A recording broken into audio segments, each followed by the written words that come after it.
The Lord be with you. Welcome to the Word of Life Daily Reflection with Father Vincent of the Catholic Diocese of Navrungo Bolgatanga. Given this reflection on this day, the 9th of October, from Tindama, Bolga. Our readings for today are taken from Galatians 2 1 to 2 and 7 to 14, and Psalm 116. And our gospel reading is Luke 11 1 to 4. Today, I want us to reflect on the Our Father prayer, which is captured in our gospel reading of today. Here we are told that Jesus was praying and at a certain place. And after praying, some of the disciples came to him. Of course, one of them came to him and asked him to teach them to pray, just like John did. And so Jesus taught them if they are to pray, they should say, Our Father, uh, who art in heaven, may your name be held holy.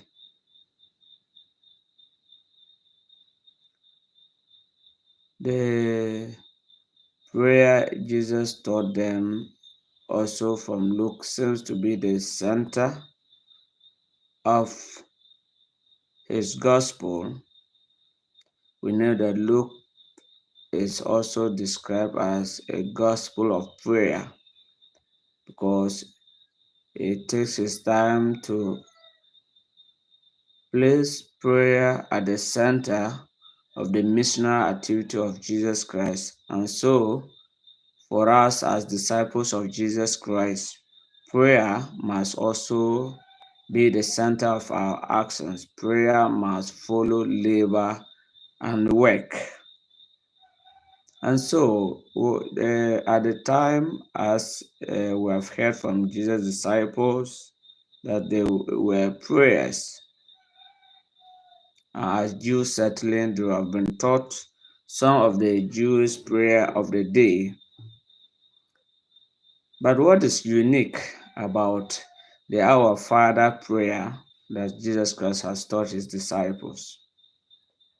Now, the uniqueness of this prayer is based on the directness with which Jesus wants us to approach God. First, he wants us to see God as a loving Father. And so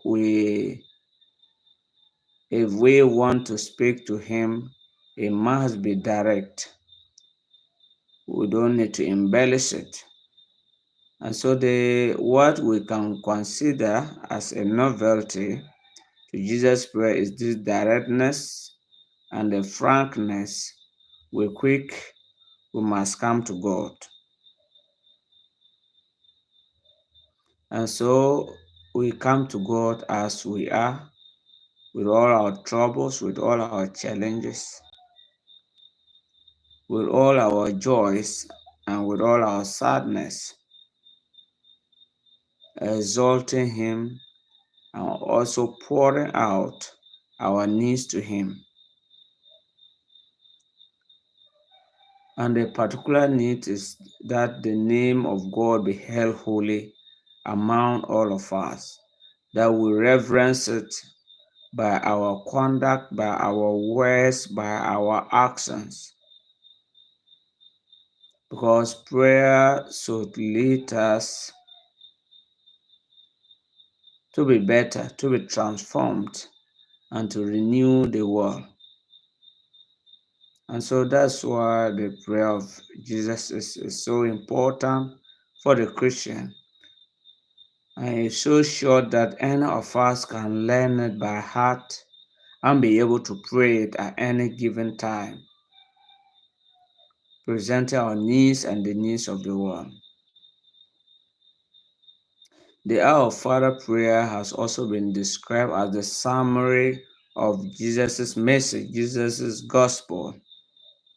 And when we look at it also from the theological, again, from the theological point of view, what we see is that the prayer of Jesus has the glorification of God at heart and the sanctification of man. Man's salvation is at the center of Jesus' prayer.